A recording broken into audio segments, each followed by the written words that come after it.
I have 3 sources of internet within my self-converted campervan. Which one is best? Financially? Signal strength? Let's test them all. That's the van that I live in. It's a VW Crafter. I built it all myself. The only thing I haven't built for those haters is the actual furniture that's inside. That was built by a company called VANZ Adventures. But inside this campervan, we actually have 3 sources of internet. Number 1 is your general mobile phone data, which you can hotspot to other devices and stuff like that. We'll check the internet speed on that one slightly later, and we'll compare it to the other 2. Because number 2 sits right up in there. I'll try and get a good photo for you. I don't know how well you can see it. That one there. That's the Maxview 5G 4x4. That goes through to this little router just here. You can see it's got a couple of aerials there. It's got the 4 antenna cables going up into that dome on the roof. That dome has 4 antennas in it, and it operates on a mobile SIM. I've got that rigged up to an EE SIM card, data only, and my phone is also EE, so that's going to be an interesting test. I must have had that now for 18 months. It's definitely a lot stronger than your general mobile phone SIM, and that's because the 4 antennas inside the dome attract more signal. So various places around the country where you don't have good phone signal, that will actually have good phone signal. Phone signal? Internet signal? I know what I meant. Anyway, number 3 is the world famous Starlink. This is going to be where it gets really interesting, because Starlink can gain internet access anywhere, provided it has a clear view of the sky. Now, for the last 6 months, I've had Starlink, just the standard Starlink, because you've got the Starlink and the Starlink Mini. The standard Starlink is bigger, it's got a bigger router, it can attract more signal, it can attach itself to a lot more satellites in the sky. The Mini doesn't do that, and it doesn't give you as much speed, so I went for the standard one. The Mini, you can hook it up to 12 volt and just plug it straight into a 12 volt system within your van. Now, I know of a company that can get that Starlink, flat mount it to the roof of the van, and convert it through to 12 volt. So that's my plan.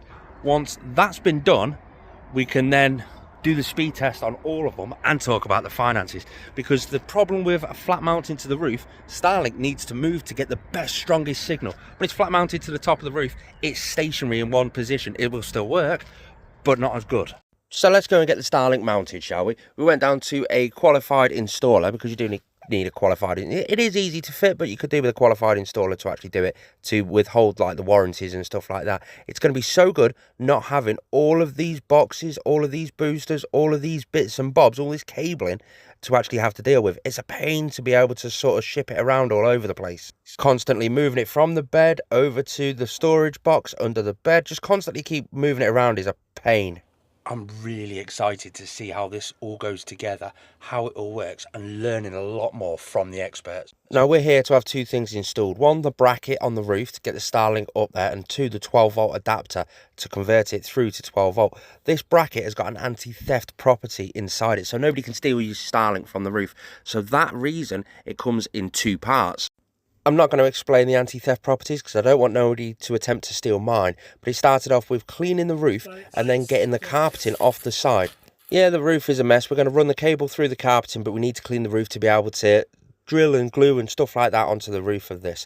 Get up on the top, pull the original Wi-Fi router down so we can access the ports underneath. Popped in a small pilot hole at the top for the cable to go through. Subsequently made that hole a little bit bigger for the cable to fit through. Used the scan strut entry gland to be able to get the cable watertight to go through. Then post the cable through, secure that all in place. Time to fit the bracket up onto the roof. Now, it's been put together like this so it's got the right angle for it to be able to pick up as much signal as a flat mounted system can get. Then it's just a simple case of test fit it on the ground. Now, there's some holes underneath the actual Starlink itself, and that's why this plate is actually angled in such a way to keep it locked and secured in place, and then the anti-theft properties secure it all together nicely. Get it up on the roof and line it up nice and central. Drill some rivet holes and attach some rivets into place, and then we can fasten it into place perfectly fine, keeping it nice and sealed. Plug in the Starlink, get it all nice and secure on the roof, then it's time to go inside.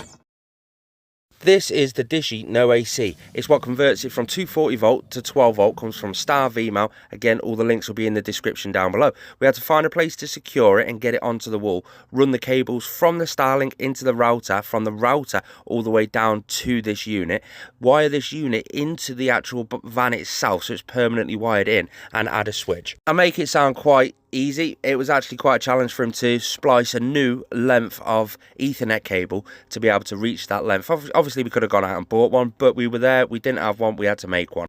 Let's turn it on and test it. The blue light comes on, it's all wired up. We went onto the Starlink app and it was connected. And doesn't that look just fitting? Absolutely perfect. As I say, all the links will be in the description down below. Let's do the speed tests. Here is the internet speed test from my general mobile phone. Now my mobile phone cost me very expensive because I needed unlimited everything to be able to basically live my life with a decent phone. So I've got a decent camera, which I'm filming on my phone now.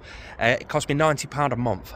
That contract's due to finish, so that's getting reduced because I don't use it all.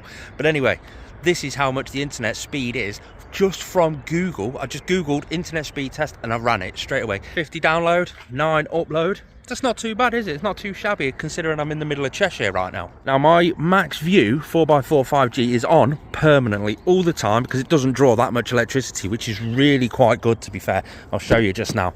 So all I need to do, you can see all the lights on and stuff. All I need to do is turn the Wi-Fi on my mobile phone. It'll automatically connect to that. And the finances behind that, it was just over £900. That's for the dome, all the wiring, the router, all the electrical cable, everything. And then the EE SIM card. Now you can use multiple SIM cards in that. So if you've not got good signal like EE and you've got an EE SIM in there, but you've got like a Vodafone SIM in as well, it'll find the best signal from them both. It's a really good piece of kit actually. I've just got EE in there because it's the biggest in the UK. It cost me, I think, £30 per month to be able to run the internet only just off that on an EE plan. This is the speed that does.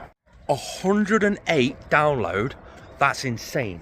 It's like, what, 3 times better than just your standard mobile phone SIM?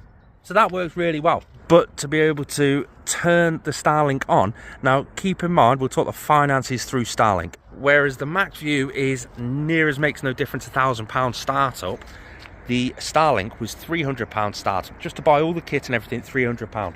Whereas the Maxview is £30 a month. Starlink on the Roam plan is actually £96 a month, and that's gone up recently, and that's solely because they've changed the parameters. You can now use Starlink in motion. Well, you used to be able to, but it used to only be up to like 20 kilometers an hour. Now you can run it to 100 kilometers an hour. If you're in the UK, that's 62 miles an hour. Now on the Starlink app, you can freeze Starlink, so you don't need, if you're not going to use it for a month, just freeze it for a month, so you don't need to pay. So if you're only going to use it for 3 months of the year, it works out financially better off than the Maxview. But for me to turn it on, I have to go into my garage, and all the wiring and stuff like that, it's all over the place because it's all getting changed. So I've got a switch, that's it, just a switch just there, turn that on, and the dishy, no AC, automatically turns on. I'm going to fast forward a month and just butt in a little bit here. This is something that's getting fitted on my next video, so subscribe for that.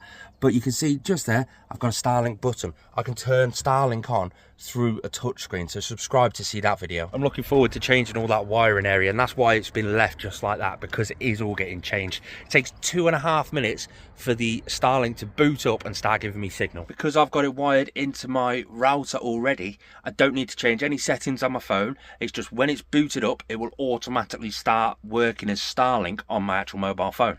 Now you can run the speed test on the Starlink app itself, but I don't trust it.